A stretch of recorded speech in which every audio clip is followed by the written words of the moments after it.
마태복음 18장 우리 18절로 22절 말씀입니다. 이른 아침에 성으로 들어오실 때에 시장하신지라 길가에서 한 무화과 나무를 보시고 그리로 가사 잎사귀밖에 아무것도 찾지 못하시고 나무에게 이르시되 이제부터 영원토록 내가 열매를 맺지 못하리라 하시니 무화과 나무가 곧 마른지라. 제자들이 보고 이상히 여겨 이르되 무화과 나무가 어찌하여 곧 말랐나이까. 예수께서 대답하여 이르시되 내가 진실로 너희에게 이르노니 만일 너희가 믿음이 있고 의심하지 아니하면 이 무화과 나무에게 된 이런 일만 할 뿐 아니라 이 산더러 들려 바다에 던져지라 하여도 될 것이요 너희가 기도할 때에 무엇이든지 믿고 구하는 것은 다 받으리라 하시니라. 아멘. 할렐루야. 우리 예수님 사랑하시면 아멘 하시겠습니다. 함께합니다. 하나님도 나를 죽기까지 사랑하십니다. 아멘. 아멘. 오늘 저는 마태복음 21장 18절로 22절 말씀을 가지고 창조의 말을 합시다 라는 제목을 함께 은혜를 나누고자 합니다. 하나님은 우리가 다 아시는 것처럼 사랑의 하나님이십니다. 그래서 그 사랑으로 우리를 꼭 끌어안고 계세요. 믿으십니까? 그분은 또한 천지를 다 창조하신 창조주 하나님 되십니다. 전능하신 분이세요. 그 전능하신 손으로 우리를 인도하고 계신 줄로 믿습니다. 하나님은 못하실 일이 없으세요. 그 하나님을 신뢰하고 우리의 인생을 맡겨드리면 그분은 반드시 책임지시고 끝까지 인도하실 줄로 믿습니다. 우리의 사랑의 하나님, 또 뭐든지 할 수 있는 전능하신 하나님, 이 하나님이 우리를 인도하시는데 그럼 우리는 이 땅에서 어떻게 살아야 할까요? 여러분, 물론 하나님이 인도하시니까 하나님을 의지하고 하나님을 바라보고 하나님 손을 꼭 붙잡고 따라가야 하겠죠. 그런데요, 하나님이 우리에게 원하시는 것이 있어요. 하나님만 보고 그냥 하나님 하십시오 그러고 기다리는 것이 아니라 하나님은 우리에게 하나님의 자녀로서 살아가면서 행할 수 있는 권세를 주셨어요. 할렐루야. 그래서 그 권세를 사용하기를 원하세요. 요한복음 1장 12절에 보니까 영접하는 자, 곧 그 이름을 믿는 자들에게는 하나님의 자녀가 되는, 할렐루야, 권세를 주셨다는 거예요. 여러분, 하나님의 자녀이십니까? 우리에게 자녀의 권세가 있는 줄로 믿습니다. 그러니까 우리에게 자녀가 되는 권세, 우리가 자녀로서 누릴 수 있는 권세가 있는데 그 주어진 권세라는 것은 성경에 보니까 누가복음 9장 1절로 2절에 예수께서 12제자를 불러 모으사 모든 귀신을 제어하며 병을 고치는 능력과 권위를 주시고 하나님의 나라를 전파하며 앓는 자를 고치게 하려고 내보내시며 라고 했어요. 마가복음 16장 17절 18절에도 이렇게 말씀합니다. 다 같이 읽겠습니다. 믿는 자들에게는 이런 표적이 따르리니 곧 그들이 내 이름으로 귀신을 쫓아내며 새 방언을 말하며 뱀을 집어 올리며 무슨 독을 마실지라도 해를 받지 아니하며 병든 사람에게 손을 얹은즉 나으리라 하시더라. 여러분, 자녀된 권세라는 것은요, 이런 권세들이 믿는 자들에게는 이런 권세가 있다는 거예요. 하나님의 나라를 위해서, 하나님의 나라를 이 땅에 세우기 위해서 우리에게 분명히 대적이 있는데 어둠의 영, 악한 영, 귀신들을 다 제어할 수 있는 권세가 있을 뿐만 아니라 병든 사람들에게 손을 얹을 때 하나님께서 치유하게 하시는 권세가 있다는 거예요. 여러분, 여러분에게도 예수를 모셔드렸으면 여러분 안에 권세가 있는 줄로 믿습니다.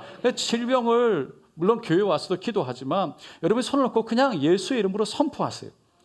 하나님이 이 권세를 사용할 수 있도록 예수 이름의 권세를 주셨고, 그리고 십자가에 흘리신 보혈을 우리에게 허락하셨고, 그리고 기도의 능력을 허락하신 줄로 믿습니다. 성경은 이러한 권세, 능력을 사용해서 그리스도인으로 예수를 따라가는데 방해되는 것을 그냥 아이고 어떡하지 이러고 살아가는 것이 아니라 그것을 대적하고 그리고 이겨내고 극복하며 살아가고 말하는 거예요. 그래서 그렇게 대적하면 야고보서 4장 7절에 우리를 피할 거라고 분명히 말하고 있습니다. 그럼 이러한 권세, 이러한 능력을 예수님을 통해서 우리에게 허락하셨는데 우리는 어떻게 사용해야 될까? 어떻게 그 능력을 사용해야 될까라는 거예요. 예수님을 모셔드리는 순간 우리에게 이미 자녀된 권세가 있습니다. 근데 그 권세를 사용하는 방법은 다른 데 있지 않고 말에 있어요. 귀신을 쫓아내고 질병을 치료하는 것이 우리의 힘이 아니에요. 우리의 능력이 아니에요. 우리의 지혜가 아닙니다. 오직 성령을 의지해서 하나님의 뜻에 맞게 말씀을 붙잡고 선포함으로 명령해서 일어나는 거예요. 여러분, 말은요 우리에게 주어진 놀라운 권세예요. 그래서 여러분, 기도도 말로 하잖아요. 예수 이름으로 명령도 말로 선포하는 거예요. 예수의 보혈을 덮는 것도 말로 하는 거예요. 어떻게 예수의 보혈로 덮지? 말로 선포하면 덮어지는 겁니다. 그러면 그대로 이루어지는 거예요. 아니, 말로 한다고 그게 됩니까? 말로 한다고 그게 저절로 돼요? 여러분, 그게 믿음인 거예요. 보이지 않는 것을 선포하고 하나님이 하시리라고 믿고 선포하는 것이 믿음입니다. 그게 우리에게 있는 말의 능력이에요. 믿음으로 선포하면 놀랍게 이루어져요. 그래서 믿음의 잠언 저자 솔로몬이죠. 솔로몬이 잠언 18장 21절에 이렇게 말했어요. 죽고 사는 것이 혀의 권세에 달려있나니 혀를 쓰기 좋아하는 자는 그 열매를 먹으리라. 인생의 가장 중요한 죽고 사는 문제, 이 인생 문제도 우리 혀에 의해서 결정이 된대요. 사도 야고보도요 혀의 권세에 대해서 이렇게 얘기를 했습니다. 한번 다 같이 읽어볼게요. 또 배를 보라. 그렇게 크고 광풍에 밀려가는 것들을 지극히 작은 키로서 사공의 뜻대로 운행하나니 이와 같이 혀도 작은 지체로 돼 큰 것을 자랑하도다. 보라, 얼마나 작은 불이 얼마나 많은 나무를 태우는가. 아무리 큰 광풍이 불어오고 파도가 넘실거려도 그 배를 조절하는 것은 다른 것이 아니라 배 끝에 있는 조그마한 키라는 거예요. 키에 의해서 그 배가 가는 방향이 결정된다는 거예요. 이와 마찬가지로 우리의 혀는 너무나 작지만 우리의 혀가 움직이는 대로, 말하는 대로 우리의 인생도 흘러가게 된다는 겁니다.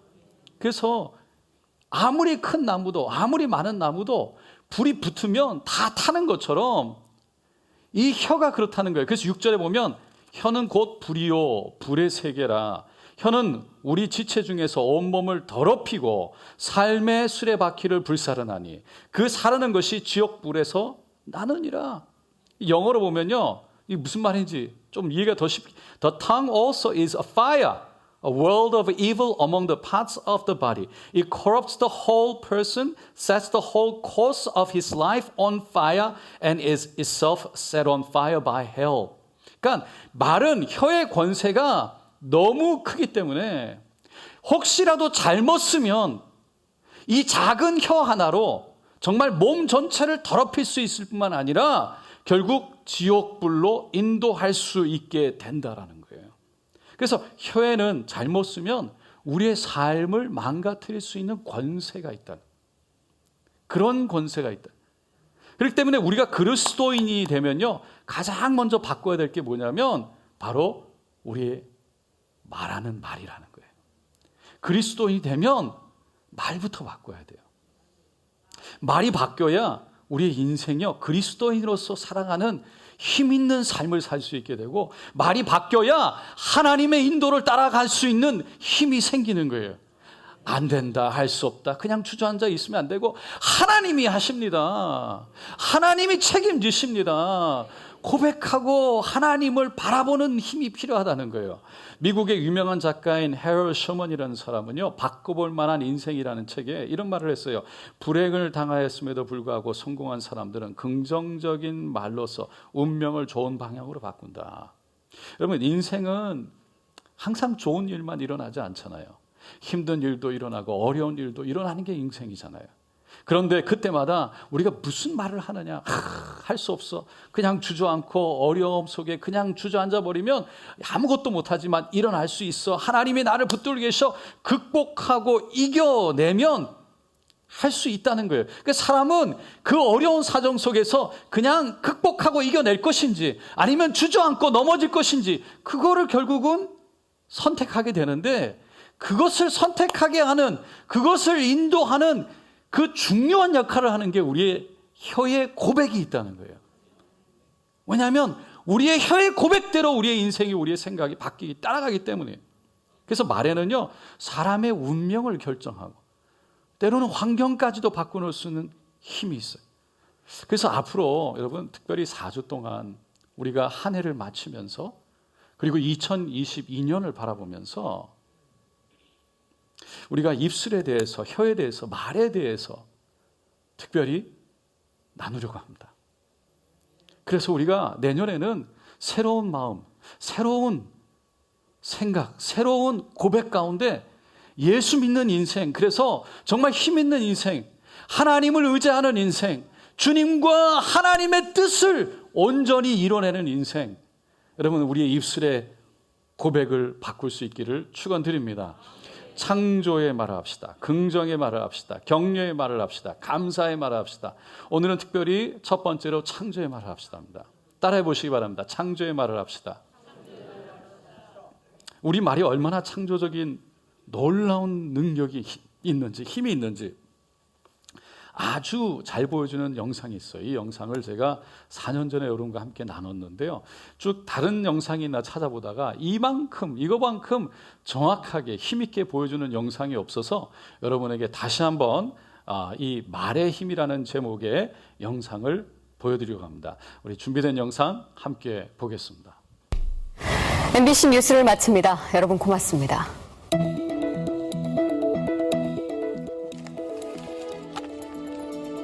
수고하셨습니다.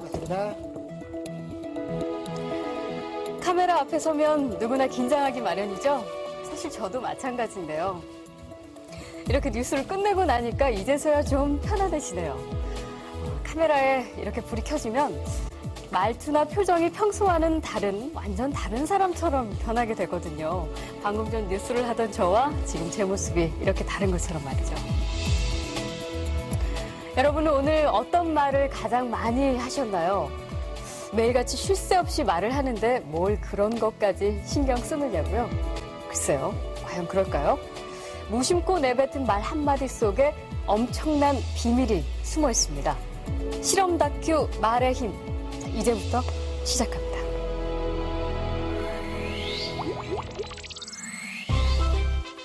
여기 막 지은 쌀밥이 있습니다.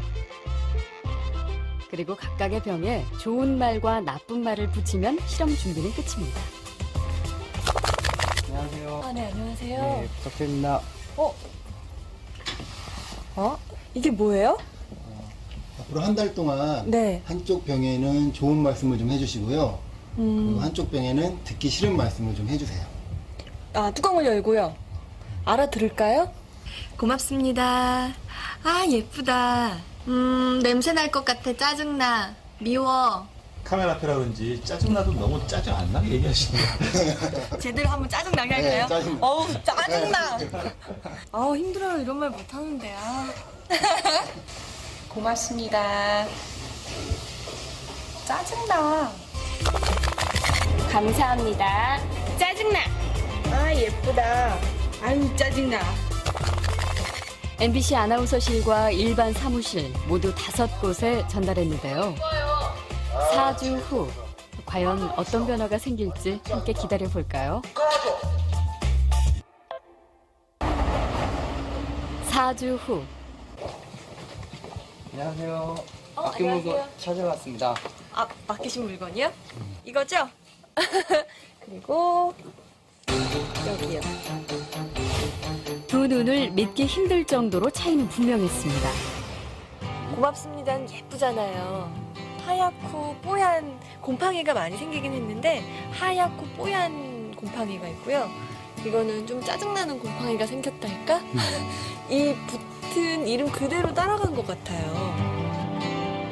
좋은 말을 들려준 쌀밥에선 구수한 누룩 냄새가 났지만 나쁜 말을 들려준 쌀밥은 썩어버렸습니다. 대체 어떻게 했길래 이런 차이가 난 걸까요?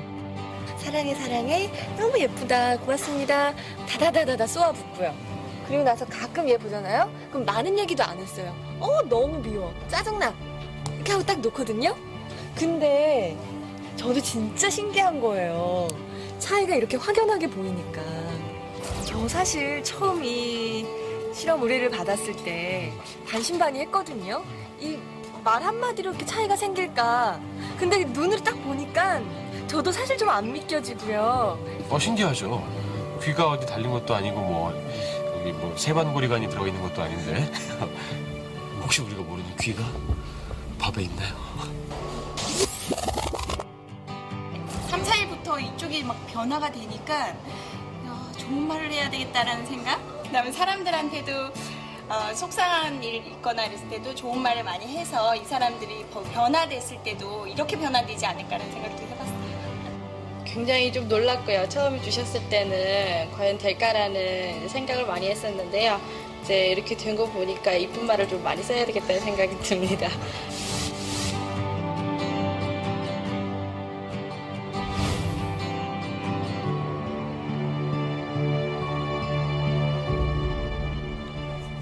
밥풀이 한 달 동안 겪은 일을 기록한 사진인데요. 그 결과가 바로 여기 있습니다. 단지 좋은 말과 나쁜 말을 들려줬을 뿐인데 보이시죠? 이렇게 색깔이 확연하게 구분될 정도로 다르게 변해버렸습니다. 이게 만약 밥풀이 아니고 우리의 가족이나 친구 혹은 직장 동료였다면 어땠을까요? 건강한 파동과 밝은 에너지를 전해주는 말의 힘을 새삼 깨닫게 됐습니다. 우리의 말과 글을 아끼고 지키는 길. 그 시작은 배설하는 말이 아닌 배려하는 말, 또 어렵고 난해한 글이 아닌 쉽고 편한 글을 쓰려는 노력에서부터 출발한 건 어떨까요? 저부터 한번 실천해보죠. 여러분, 고맙습니다. 그리고 사랑합니다.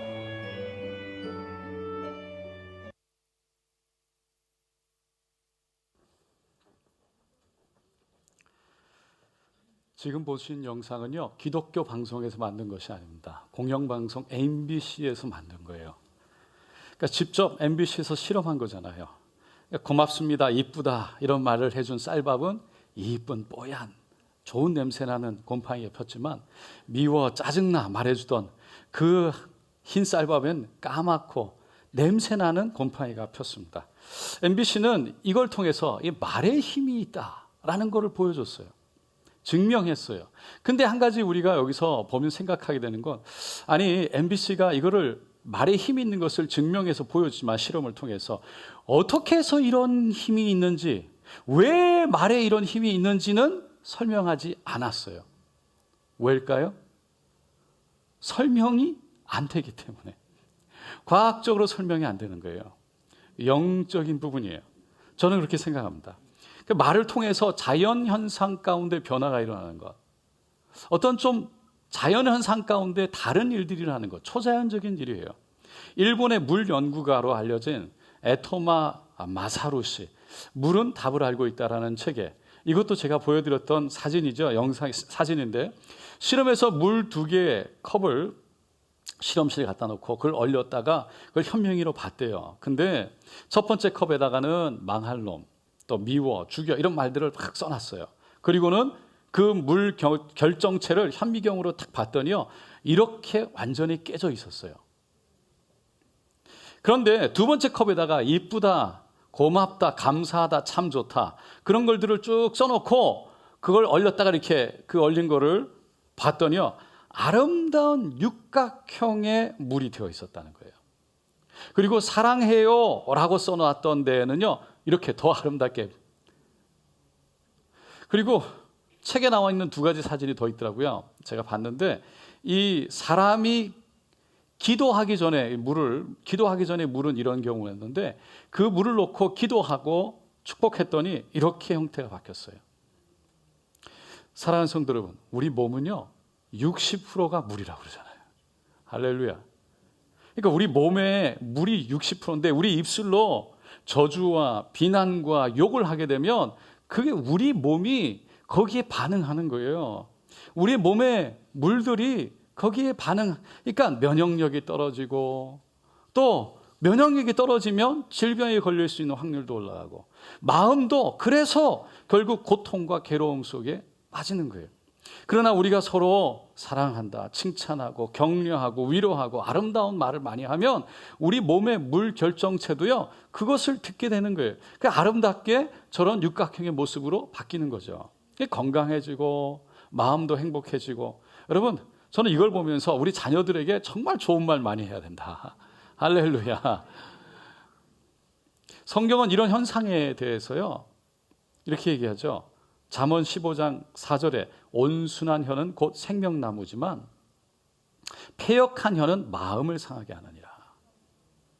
잠언 16장 24절 선한 말은 꿀송이 같아서 마음에 달고 뼈에 양약이 되느니라.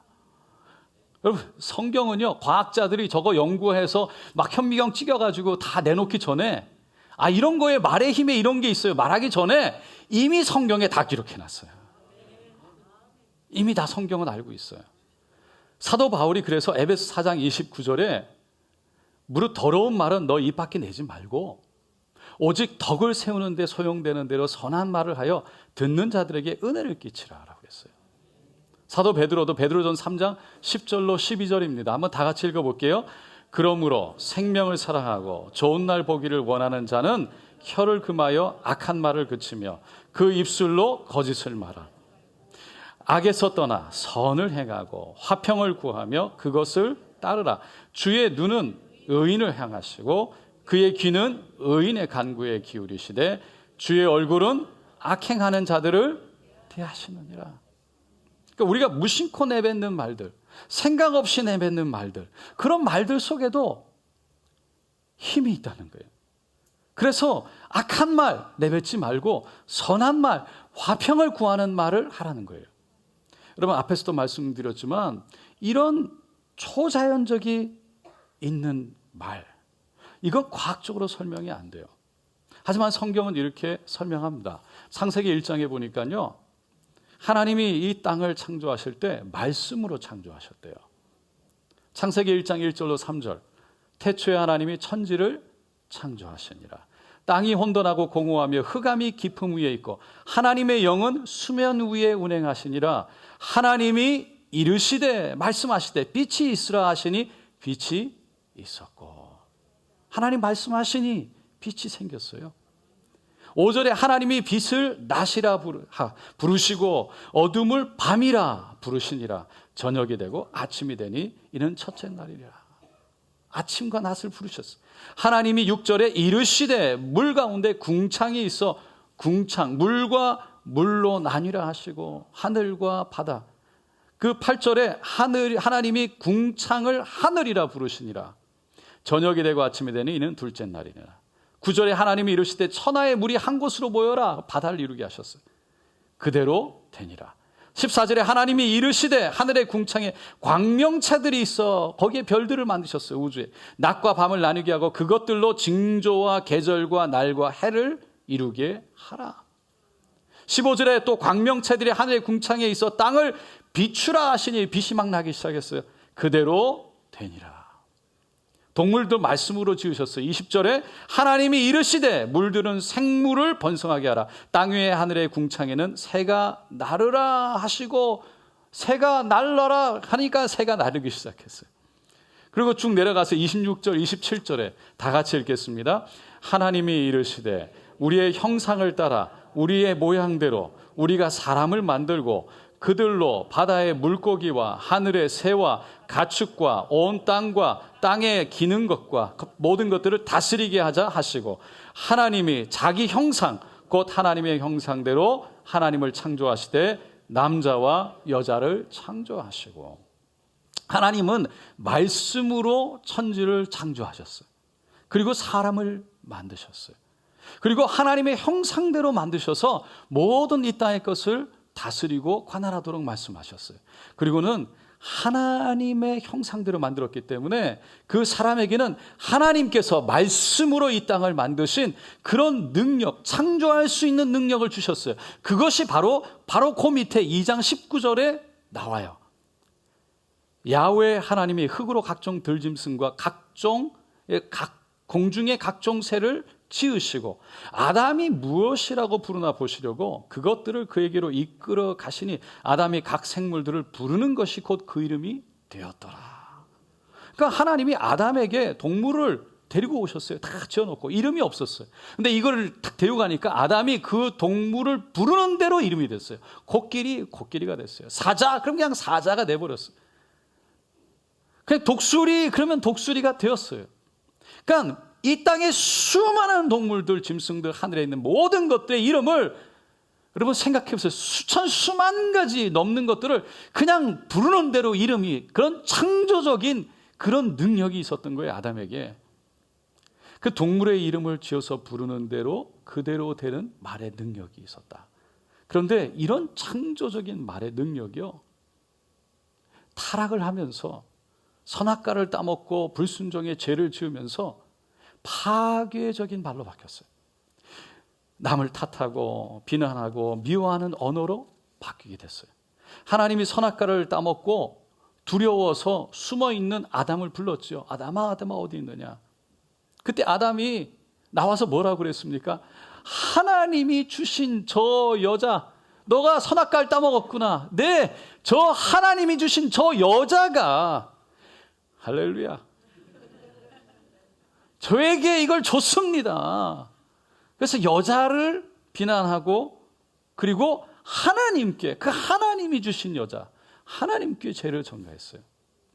하와도 그 얘기를 듣고 뭐라고 그랬어요? 저 뱀이 줬어요. 저 뱀이 저를 꼬셨어요. 저 뱀이 잘못한 거예요. 뱀에게 모든 잘못을 돌렸어요. 그래서 아담의 죄를 가지고 태어난 우리들은요, 늘 창조적인 말을 하기보다는 파괴적인 말을 하기가 너무 쉬워요. 우리도 모르게요, 죄송합니다, 제 잘못입니다 라고 말하기보다, 아니 제 잘못이야, 저 사람 잘못이에요, 저 사람 잘못이에요, 이렇게 다른 사람에게 자꾸 잘못을 증가하고 손가락질 하기가 너무 쉬워졌다는 거예요. 여러분, 이제는 파괴적인 말이 아니라 창조적인 말로 회복시켜야 할 줄로 믿습니다. 예수님이 이 땅에 오신 것도요, 우리의 고장난 인생, 고장난 마음, 고장난 우리의 입술을 고치기 위해서 오셨어요. 예수의 보혈로, 십자가에 들어가신 보혈로 우리의 마음과 우리 입술을, 우리의 죄를 다 씻어내고, 이제는 우리의 말의 선포를 통해서 하나님이 원하시는 뜻을, 하나님의 계획을 그대로 이루어 나가기를 원하시는 줄로 믿습니다. 그래서 우리의 말을요, 저주와 미움과 비난의 말이 아니라 창조의 말로 회복시켜서 하나님의 선하심을 드러내고 하나님의 아름다움을 드러내는 그런 선포의 말들로 우리의 입술을 바꿔야 된다는 거예요. 창조의 말이란 무엇입니까? 어떤 게 창조의 말입니까? 오늘 본문에서 보면 예수님을 통해서 알 수 있습니다. 오늘 본문 18절에 이렇게 시작하죠. 이른 아침에 성으로 들어오실 때에 시장하신지라. 예수님이 배가 고프셨어요. 예루살렘에 들어가셨는데, 그런데 배가 고파서 보니까 무화과 나무가 있는 거예요, 길가에. 그 무화과 나무에게 가서 열매를 따서 먹으려고 했는데 보니까 열매가 하나도 없어요. 그래서 19절에 길가에서 한 무화과 나무를 보시고 그리로 가사 잎사귀밖에 아무것도 찾지 못하시고 나무에게 이르시되 이제부터 영원토록 내가 열매를 맺지 못하리라 하시니 무화과 나무가 곧 마른지라. 말씀을 통해서 우리가 발견해야 될 것은 뭐냐면, 예수님이 무화과 나무에게 이르시되 말씀하셨다는 거예요. 전혀 소통이 안 되는 나무에게 예수님이 이제 열매를 맺지 못하리라 라고 말씀하셨어요.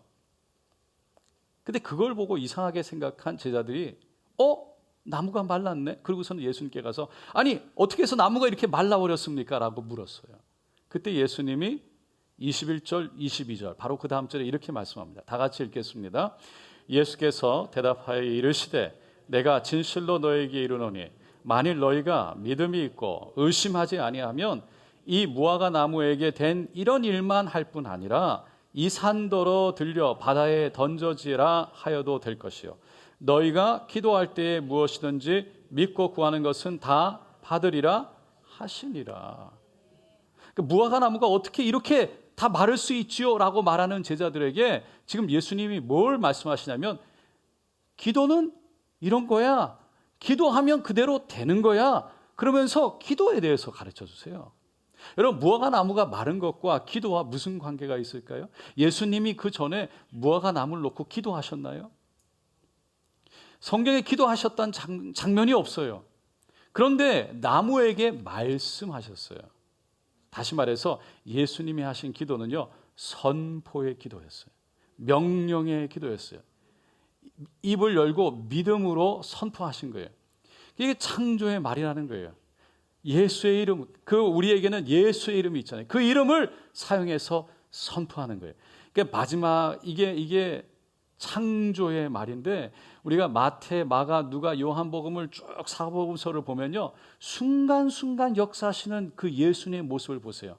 다 말씀 가운데 역사하는 걸 봅니다. 마가복음 4장 39절, 예수께서 깨어 바다를 꾸짖어 바다더러 이르되 잠잠하라 고요하라 하시니 바람이 그치고 그대로 잔잔하여지더라. 마태복음 15장 28절, 이 예수께서 대답하여 가라사대 여자여 내 믿음이 크도다 내 소원대로 되리라 하시니 그 시로부터 그의 딸이 나으니라. 요한복음 5장 8절, 예수께서 이르시되 내 자리를 들고 걸어가라 하시니 그 사람이 곧 나아서 자리를 들고 걸어가니라. 요한복음 11장 43절 44절, 이 말씀을 하시고 큰 소리로 나사로야 나오라 부르시니 죽은 자가 수족을 배로 동인 채로 나오는데 그 얼굴은 수건에 쌓였더라. 예수님은 파도에게, 바람과 그리고 풍랑에게, 병 앓고 있는 사람에게, 죽은 사람에게 이 시간 일어나라, 고요하라, 잠잠하라, 치료받아라, 나을지어다 말씀으로 하나님의 역사를 이루셨어요. 더 놀라운 이야기는 요한복음 14장 12절에 예수님이 하나님께로 올라가기 전에, 아버지께로 올라가기 전에 이렇게 말합니다. 나를 믿는 자는 너희도 저희도 나의 하는 일을 할 것이요 이보다 더 큰 것도 할 것이니라. 믿는 자에게 예수님께서 행하신 창조의 말씀, 창조의 능력 우리 안에 있다는 거예요. 우리가 그냥 하나님이 하시옵소서, 하나님이 하실 줄로 믿습니다, 그냥 이렇게 보고 하나님이 하시려고 그러고 그냥 주저앉아 있는 것이 아니라, 하나님은 우리에게 있는 권세를 사용해서 때로는 어둠이 찾아오고 때로는 어려움이 찾아오고 때로는 우리에게 절망과 그리고 소망이 없음이 우리의 마음을 찾아오지만, 하나님이 나와 함께 하신 진리의 말씀을 선포하기를 원하시는 겁니다. 예수의 보혈로 이 시간 믿음으로 선포하고 하나님이 나를 붙들고 계심을 선포하기를 원하십니다. 그냥 그 자리에 주저앉기를 원하시지 않습니다. 여러분, 담대하게 진리의 말씀을 선포하기를 원합니다. 진리는 무엇입니까? 하나님 말씀 가운데 있습니다. 진리는요, 하나님이 우리를 죽기까지 사랑하신다는 거예요. 이것이 진리예요. 때로는 힘들고 어려워서 하나님이 나를 사랑하시는가 흔들릴 때 있지만, 여러분, 진리를 선포하셔야 돼요. 하나님은 나를 사랑하신다. 어떤 일이 있어도 하나님은 나를 죽기까지 사랑하신다. 그리고 우리를 통해서 하나님은 선한 하나님의 뜻을 이루기를 원하신다. 하나님은 우리를 통해서 선한 뜻을 이루기를 원하시는 줄로 믿습니다. 우리가 치유되기를 원하시고요, 하나님의 뜻은 재앙이 아니라 하나님의 뜻은 축복이고 그리고 평안입니다. 어둠과 악한 영에서 자유하게 되기를 원하시는 줄로 믿습니다. 이것이 왜 진리입니까? 성경이 그렇게 증거하고 있기 때문입니다. 성경이 말씀하고 있기 때문에. 그래서 우리는 그냥 기도하는 것이 아닙니다. 그냥 선포하는 것이 아닙니다. 말씀을 붙들고 말씀을 그대로 선포하는 거예요. 그래서 이 진리의 말씀을 선포하며 나가는 거예요. 나를 그와 같이 내버려 두지 아니하시고 지금도 나를 붙들고 계시며 지금도 나와 함께하여 주시고 예수님 채찍의 맞음으로 내가 나음을 입었고 사랑하는 자 곧 그 뜻대로 부르심을 그 입은 자들에게는 모든 것을 합력하여 서로시는 하나님이신 줄로 믿습니다. 하나님이 나를 붙잡고 계신 줄로 믿습니다. 할렐루야. 오늘도 좋은 일이 일어납니다. 나를 통해서 하나님의 뜻이 이루어지고 기적은 일어납니다. 우리의 자녀들이 하나님의 기쁨이 되고 하나님의 영광이 될 줄로 믿습니다. 우리 교회와 가정이 하나님의 은혜 가운데 평강을 누리게 될 줄로 믿습니다. 사랑하는 성도 여러분, 하나님이 우리에게 권세 입술을 주셨습니다.